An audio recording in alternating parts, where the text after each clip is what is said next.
ரொம்பவே ஹெவியாவும் ஆரம்பத்துல இருந்தே டென்ஷன் அட்மாஸ்பியராவும் இருக்கு. வாங்க என்னன்னு பார்க்கலாமா?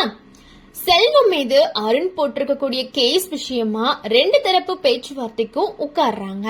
செல்வம் தலையை குனிஞ்சுக்கிட்டே என்னால 1 லட்சம் தான் தர முடியும் அப்படின்னு சொல்றாரு. அந்த லைன்லயே அவர் எவ்வளவு ஹெல்ப்லெஸ்ஸா இருக்காருன்னு தெரியும். ஆனா அருண் அதுக்கே கடுப்பாகி அதெல்லாம் முடியவே முடியாது, உங்க அப்பாவை கார் ஏத்தி கொன்னுட்டு 1 லட்சம் தந்தா நீ ஏத்துக்குவியா அப்படின்னு சொல்றாரு. அவ்வளவுதாங்க, அந்த ஒரு வார்த்தை போதும், முத்துவுக்கு ரத்தம் கொதிக்க ஆரம்பிக்கு. அவர் உடனே எழுந்து அருண் சட்டையை பிடிக்க வராரு. அங்க ஒரு நிமிஷம் பெரிய கலவரமே போயிட்டு இருந்துச்சு. சுத்தி இருந்தவங்க எல்லாருமே சமாளிக்கிறாங்க. ஆனா சீன் ரொம்ப வேற லெவல்ல போயிருக்கும். அதுக்கப்புறம் மறுபடியும் பேச்சுவார்த்தை ஆரம்பிக்கு. அருண் நேரா 20 லட்சம் கொடுங்க, கேஸ் வாபஸ் வாங்குற அப்படின்னு நேராவே சொல்றாரு. செல்வம் அந்த அமௌண்ட கேட்ட உடனே உடஞ்சு போயிடுறாரு. நான் 1 லட்சத்து கூட முழுசா பார்த்ததே கிடையாது அப்படின்னு ஆல்மோஸ்ட் அழுதுபடியே சொல்றாரு.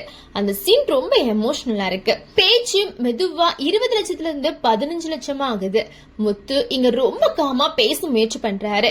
கார் டிரைவர்கள் எப்படி கஷ்டப்பட்டு சம்பாதிக்கிறாங்கன்னு தெரியுமா அப்படின்னு ரொம்ப எக்ஸ்பிளைன் பண்றாரு. வக்கீலும் காம்ப்ரமைஸ் பண்ண சொல்றாங்க. கடைசியில அருண் 5 லட்சம் தான் ஃபைனல், அதுக்கு கீழே முடியவே முடியாது அப்படின்னு முடிவை சொல்லிட்டாரு. சீதாவும் அங்க கெஞ்சுற மாதிரி, பிளீஸ் மாமா இதுக்கு மேல பேசாதீங்க மாமா அப்படின்னு சொல்றா. முத்து 1 மாசம் டைம் கேட்டு அந்த பணத்தை ரெடி பண்றோம் அப்படின்னு அக்ரிமெண்ட் போடுறாங்க. சீன் முடிஞ்சாலும் டென்ஷன் குறையவே இல்லைங்க. இப்போ இன்னொரு பக்கம் போனா நீத்து ட்ராக். நீத்து ரவிக்கு போன் பண்ணி, நீ இப்ப வரலன்னா தூக்கு மாத்திரை சாப்பிடுவேன் அப்படின்னு சொல்லி மிரட்டுறா. ரவி ரெஸ்டாரண்ட்ல இருந்து அவசர அவசரமா கிளம்பிடுறான். அவன் ஃபேஸ்லயே ஃபுல் டென்ஷன் தெரியும். ஆனா அவன் வந்ததும் நீத்து காமா பேசுற மாதிரி நடிக்கிறா. நீங்க வந்தா போதும், நான் கல்யாணம் எல்லாம் கேட்க மாட்டேன், லவ் பண்ணி தொந்தரவு பண்ணவும் மாட்டேன், நான் செல்ஃபிஷா இருப்பேன் அப்படின்னு சொல்லிக்கிட்டே ரவியோட போட்டோவும் எடுத்துக்கிறா. அந்த மூமெண்ட் ரொம்ப கிரீப்பி ஃபீல் கொடுக்குது. ரவி அத ஃபீல் பண்ணி கோபமா திட்டிட்டு அங்க இருந்து கிளம்பிடுறாரு. இந்த ட்ராக் இன்னும் பெரிய பிரச்சனையா மாறப்போகுது அப்படின்றத டவுட்டே இல்லைங்க. அடுத்தது வீட்டுல நடக்கிற சீன் தான். எல்லாரும் உட்கார்ந்து இருக்கும் போது அண்ணாமலை பிரச்சனை என்னாச்சு அப்படின்னு சொல்லி கேக்குறாரு. முத்து 5 லட்சம் கேட்டிருக்காம்பா அப்படின்னு சொல்றாரு. அதுக்குள்ள மனோஜ் ஜாலியா, நானா இருந்தா 5 கோடி கேட்டிருப்பேன் அப்படின்னு பேசுறான். விஜயா அதை கேட்டுட்டு ஷாக் ஆகி, அதுக்காக என்ன கார்ல அடிச்சு சாக சொல்றியா அப்படின்னு சொல்லி கேக்குறாங்க. அந்த சீன் டென்ஷனுக்கும் நடுவுல ஒரு அக்வர்ட் காமெடி மாதிரி இருந்துச்சு. ஆனா எபிசோட்ல சைலண்டா இருந்தாலும் பவர்ஃபுல் சீன். அண்ணாமலை சீதா பத்தி கேக்குறது. சீதா சந்தோஷமா இருக்காளா, அருண் அவளை நல்லபடியா பாக்குறானா அப்படின்னு மீனா கிட்ட கேக்குறாங்க. மீனா உண்மைய மறைக்கிறா. அவ சீதா அடிப்பட்ட விஷயத்த சொல்லவே இல்லைங்க.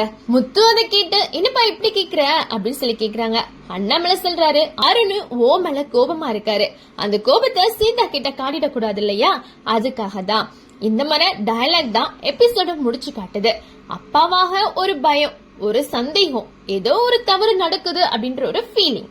இன்னைக்கு எபிசோட் முழுக்க பார்த்தா முத்துவோட கோபம், செல்வத்தோட ஹெல்ப்லெஸ்னஸ், நீத்துவோட அப்சன்சன்ஸ், அண்ணாமலையோடைய அமைதியான கவலை, இந்த 4 எமோஷன்ஸ் தான் டாமினேட் பண்ணது. இப்போ பெரிய கொஸ்டின் என்னன்னா, 1 மாசத்துக்குள்ள 5 லட்சம் எப்படி ரெடி பண்ண போறாங்க?